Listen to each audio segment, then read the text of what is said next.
Another one, another one, another one, another one, another one, another one, another one, another one, another one, another one, another one, another one. During this case being duly impaneled and sworn, do you find the defendant, Terrell Edwards, guilty of murder? Almost 5 months after a popular Cleveland hairstylist was found shot to death in her Warrensville Heights home, her fiancé is found guilty of the crime. Good evening. Thanks for joining us. I'm Bryn Caswell. The October death of 46-year-old Amanda Williams left her family and community heartbroken without closure. But today, a jury found Terrell Edwards responsible. News 5's Remy Murray has been following the case from the very beginning, speaking with Amanda's family and community along the way. Tonight, she reports on the verdict. After nearly 5 months since the murder of Amanda Williams, family and friends like Pastor Ari Vernon say they feel a sense of relief after hearing Monday's verdict. Justice did prevail in my opinion today, and for that I'm grateful.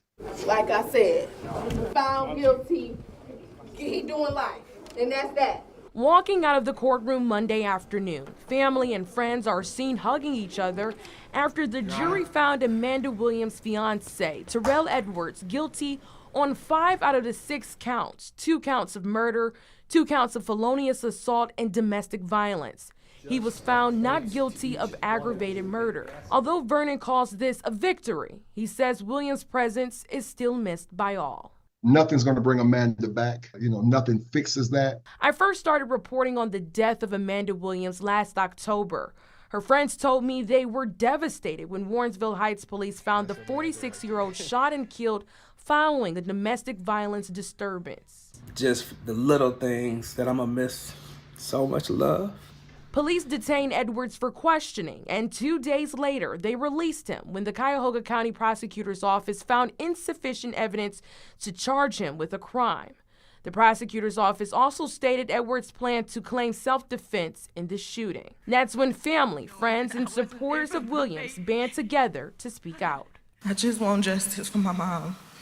Something has to happen. We don't feel safe. A little more than a week later, Edwards turned himself into police on Friday, November 2nd. Vernon tells me he believes their rally played a significant part. Made people take us serious, including Prosecutor O'Malley, that the weight of that ministry could have made some real noise if justice wasn't served. Edwards did take the stand this past Friday, telling the jury Williams lunged at him with a knife. Still, this wasn't enough for the jury to side with his self-defense claim. Amanda Williams documented everything. As a professional hairstylist, she recorded her routines, her clients, and the daily movement inside her home and salon. What she did not expect was that the same cameras she installed for security would become the central evidence in the final hours before a fatal confrontation. In the days leading up to the incident, her fiancé's behavior shifted in ways that were visible on video but unnoticed in real time. The recordings captured their conversations, their movements, and the chain of events that developed inside the house.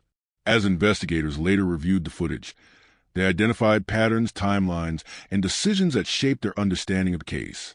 The camera placement, the audio quality, and the timestamps allowed authorities to reconstruct the sequence without assumptions. Every detail, doors opening, voices escalating, objects moved from one area to another, was preserved. If you are drawn to true crime stories that reveal hidden truths, we invite you to subscribe. Your support enables us to share real cases, raise awareness, and give a voice to those who can no longer speak for themselves. Before we begin, tell us in the comments where you are watching from and share your thoughts as the story unfolds. Welcome to Spotlight Crime, a place where we examine cases that shake communities and reveal what often remains hidden behind closed doors. Real stories, real people, real impact. Subscribe today and turn on notifications so you won't miss what comes next. Amanda Williams was a 32-year-old hairstylist known in her community for operating a small but active salon from her residence. Her business model included both scheduled clients and walk-ins, averaging between 6 and 10 clients per day depending on workload. Her salon space occupied a converted portion of her home's lower level, equipped with 2 workstations, storage cabinets, and a waiting area. This space, along with several points inside the home, was monitored by a camera system she installed 2 years before the incident. The cameras provided continuous recording, capturing both video and audio. She installed the cameras for general security reasons after experiencing unauthorized entry attempts at the salon door during late hours. The system included motion-activated recording and cloud backup storage. Investigators later confirmed that the cameras had operated consistently for at least 18 months prior to the incident, with no major gaps in footage. Amanda's daily habits were structured. She started her mornings reviewing appointments, preparing supplies, and opening her salon area by 9 a.m. She kept detailed financial records, including client payments, product purchases, and monthly earnings. Investigators used these records to establish her routine and confirm that her business was stable and expanding. Good evening, good evening. Just wanted to come on here and make an announcement that Alamo Styles is looking for a full-time braider, hairstylist, and one nail tech to join our team. If this is you, please feel free to contact me, Amanda the stylist, so we can arrange an interview. What we're looking for in an individual is someone with positivity, someone that is willing to grow their brand, who wants to grow their brand, someone who wants to take walk-ins, someone that's really serious about their craft. If that's you and you're looking for a new salon home, please contact me. Yes, we have walk-ins. Yes, we have competitive hours. We can work 7 days a week if you want to. We have an open floor plan, so we're all work together as a team. If this is you and you're looking for a new salon home in University Heights, feel free to contact me. We would love to have you. Her relationship with her fiancé began approximately 3 years before the incident. Family and co-workers described the relationship as steady, with no major conflicts disclosed publicly. Amanda maintained strong relationships with her mother, 2 close friends, and multiple salon clients who interacted with her frequently. There were no prior police reports or documented disputes involving her and her fiancé. What details in her strict routine could indicate tension not reported to others? Did the installation of multiple cameras suggest she anticipated possible future issues?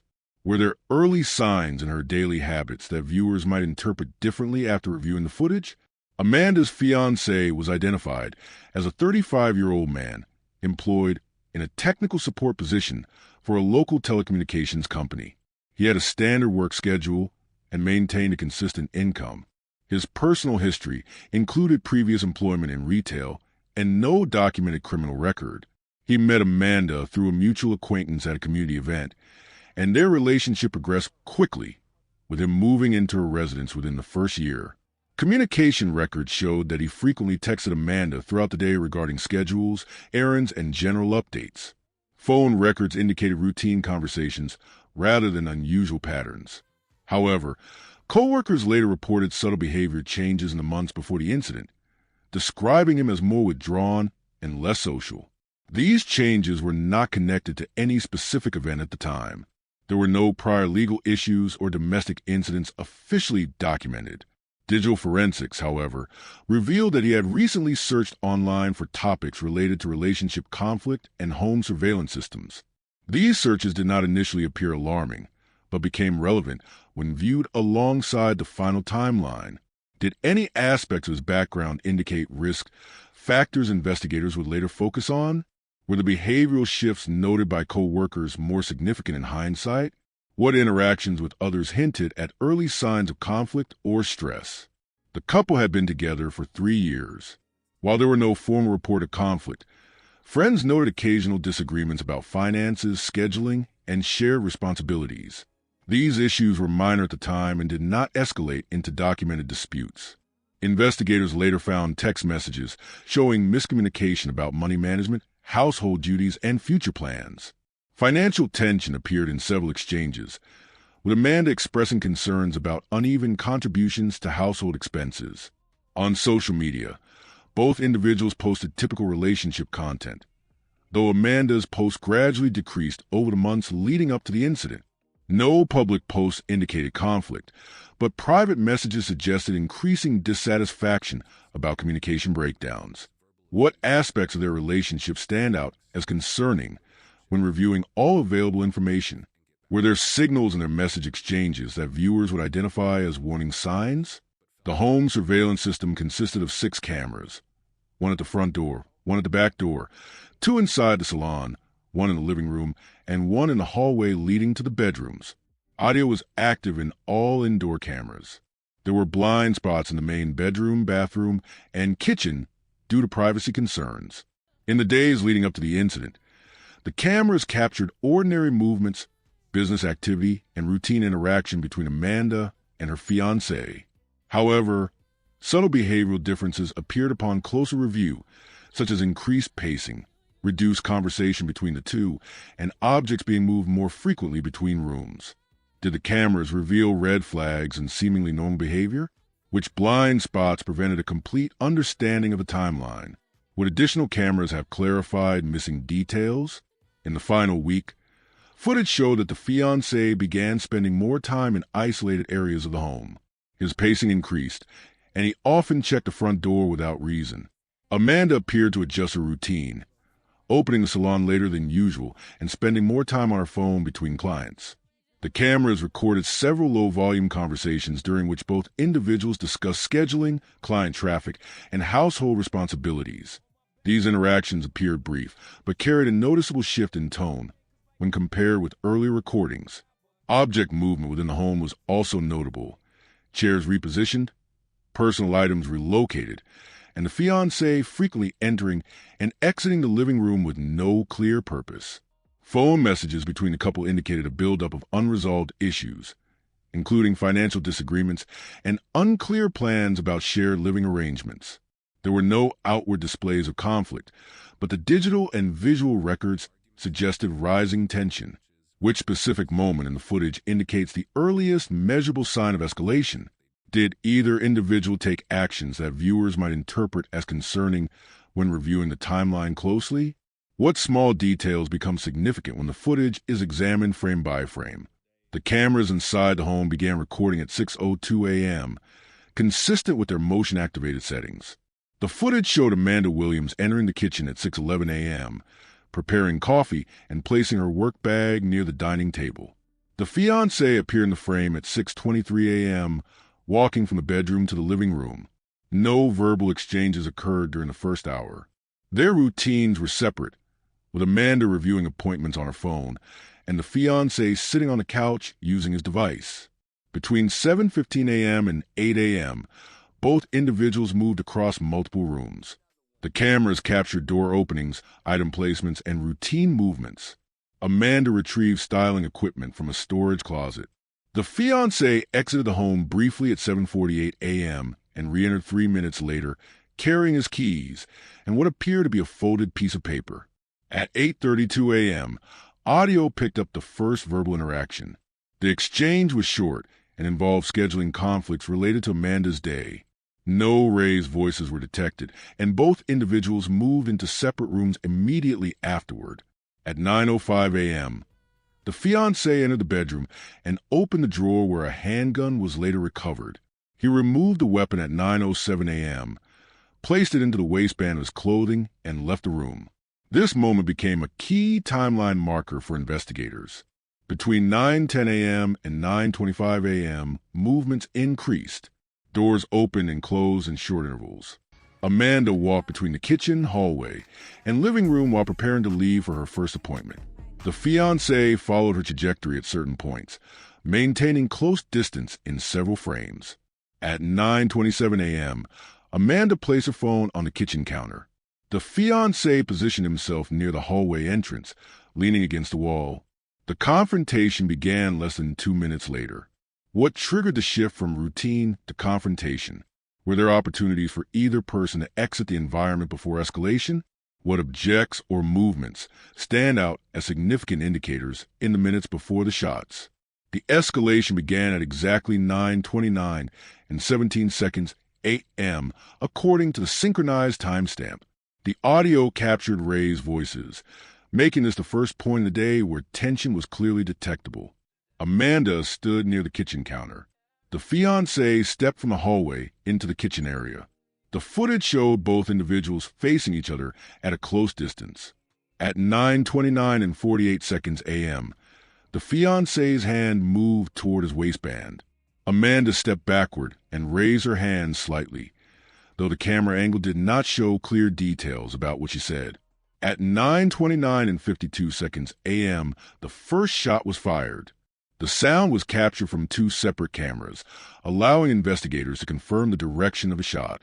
The second and third shots occurred at 9:29 and 54 seconds a.m.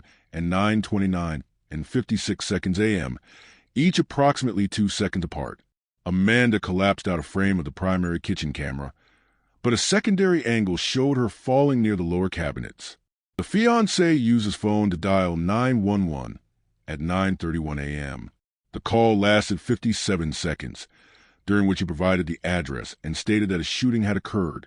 Law enforcement arrived at 9:37 a.m. Officers entered through the unlocked front door and immediately directed the fiancé to step outside. Body cam footage from the first officer showed the weapon on the kitchen counter and Amanda unresponsive near the cabinets. Paramedics arrived at 9:41 a.m. and confirmed no signs of life. Officers secured the scene, collecting the weapon and documenting its condition. The fiancé was placed in the back of a patrol vehicle at 9:45 a.m. for initial questioning. His statements were noted for inconsistencies with the timeline captured on camera, including the sequence of verbal exchanges before the shots. Neighbors reported hearing gunshots but did not witness the events inside. One neighbor reported seeing the fiancé exit the home briefly around 7:45 a.m., which matched the footage. Officers took preliminary statements from 3 nearby residents. Which aspects of the fiancé's reaction need closer examination? What inconsistencies appear between his statements and the recorded footage? Did first responders observe anything inside the home that shifted the direction of the investigation? The fiancé was arrested and formally charged with homicide. During court proceedings, prosecutors presented the full timeline derived from synchronized footage, digital records, and physical evidence. Their case emphasized a sequence of movements, the retrieval of the weapon, and the 11-second firing interval. The defense argued alternative explanations regarding intent and attempted to challenge the interpretation of certain movements prior to the shooting. They questioned whether the footage provided complete context due to blind spots in the home. The court issued its ruling after reviewing all evidence. The jury in this case, being duly impaneled and sworn, do find the defendant, Terrell Edwards, guilty of murder. Sentencing followed according to applicable statutes. Authorities released selected footage segments as part of public case documentation.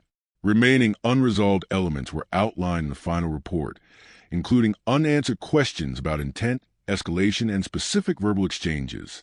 What conclusions do viewers reach when examining the full timeline? Are there elements that require further review beyond the established evidence? What gaps still raise questions about how events developed?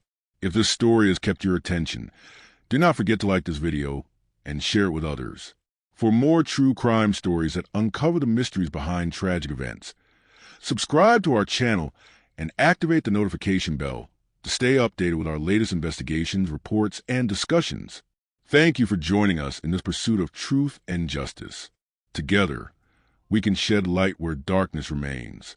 Until next time, stay safe and stay vigilant.